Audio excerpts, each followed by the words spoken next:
So in today's video, we're going to be talking about the two types of inflammation and the things that you could do for each of them. Hi, I'm Dr. Keith. This is Gabe. Hi guys. So let's dive right in and talk about the two types of inflammation. For those of you that don't know, there's acute and chronic inflammation. So let's talk about acute first. What is acute inflammation?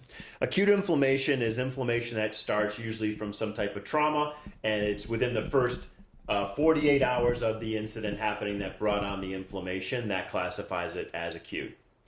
So what do you normally do for an acute injury? What would be your protocol if someone came in with an acute injury? How would you walk them through the steps to get out of an acute injury?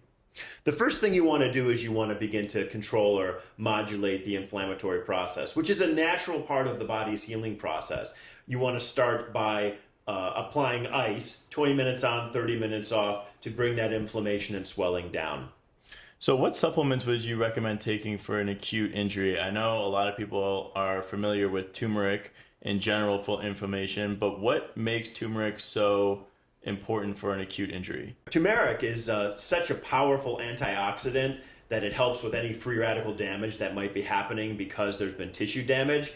Turmeric forte is especially powerful because it's over 25 times more bioavailable because of how the product is made. So it really gets into the system on a very efficient level. And it helps to modulate the inflammatory response, which means it helps, in this case, to bring down the inflammation in the system, along with the icing. And then also you'd want to be looking at another supplement called Ligaplex 1, which is essential to help heal the muscles and ligaments from the injury that they've gone through, which is most likely one that has overstretched or strained them. So a word I think we hear a lot in the supplement space is bioavailability. How important is bioavailability in terms of an inflammation-based product and just in general?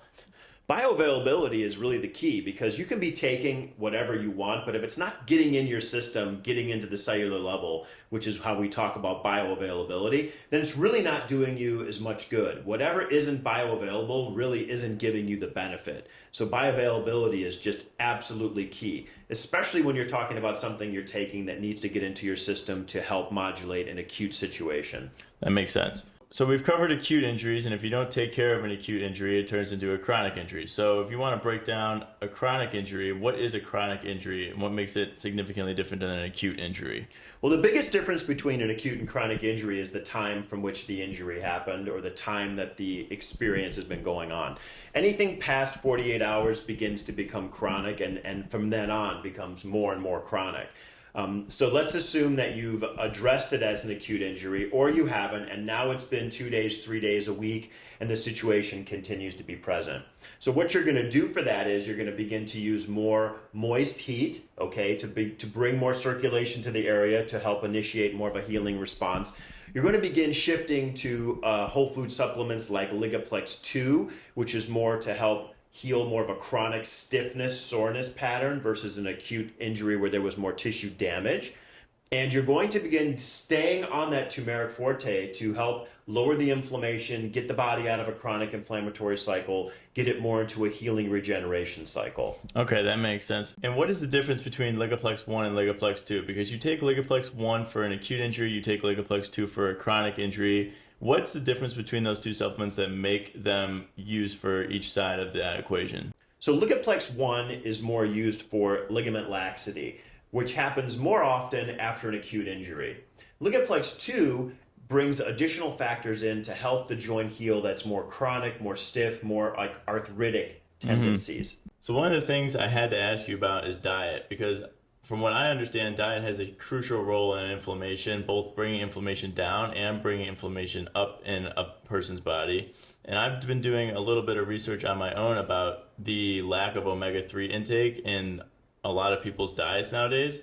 And in terms of what it does for their cardiovascular system, their immune system, their endocrine system, especially their inflammation system. Can you break down a diet that would support someone that has chronic and acute inflammation? Because the diet itself is used for both the chronic and acute inflammations. What would you recommend people eat if they have an acute or a chronic injury?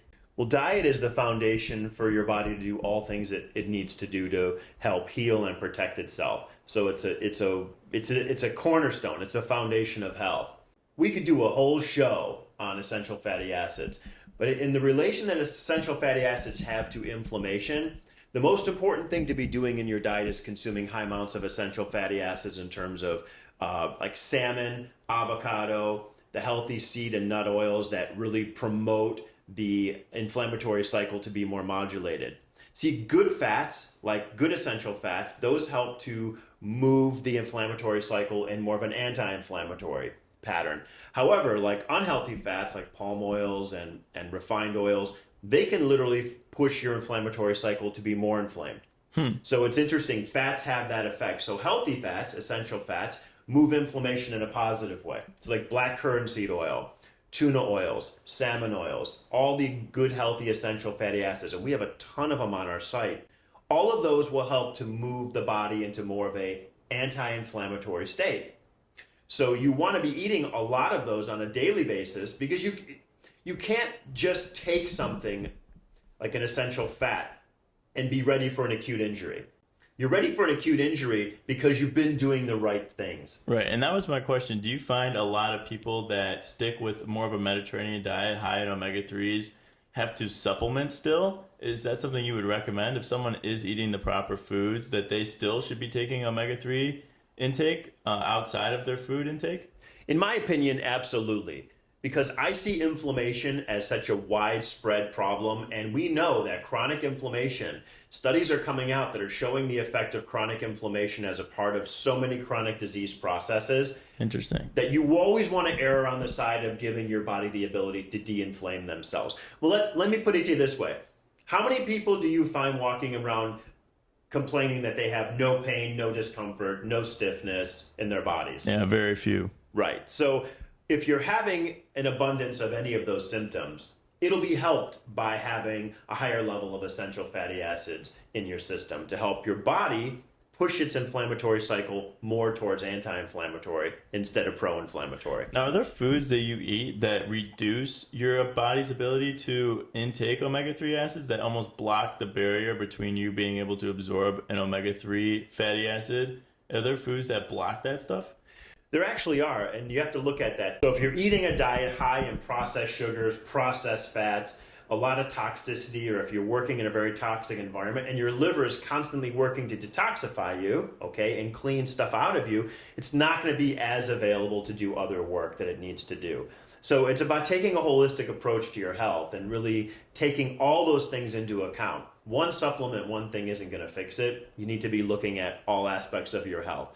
And like you brought up, a diet, the Mediterranean diet is a diet that's rich in omegas and rich in phytonutrients, which is high in fruits and vegetables, antioxidants. You know, it's rich in the things that help the body not just fight inflammation, but fight disease in general. And what are some telltale signs that you're in that space of not being able to absorb those omega-3 acids? I know we kind of covered a little bit of it, but what are like the main ones that you normally saw that people come in and you knew right away they have an omega-3 intake problem, or they're not absorbing omega-3s like they should be? Well, some of them can have blood markers. Like, one of the things that people may or may not know is one of the reasons for high cholesterol levels is high inflammation levels in the body.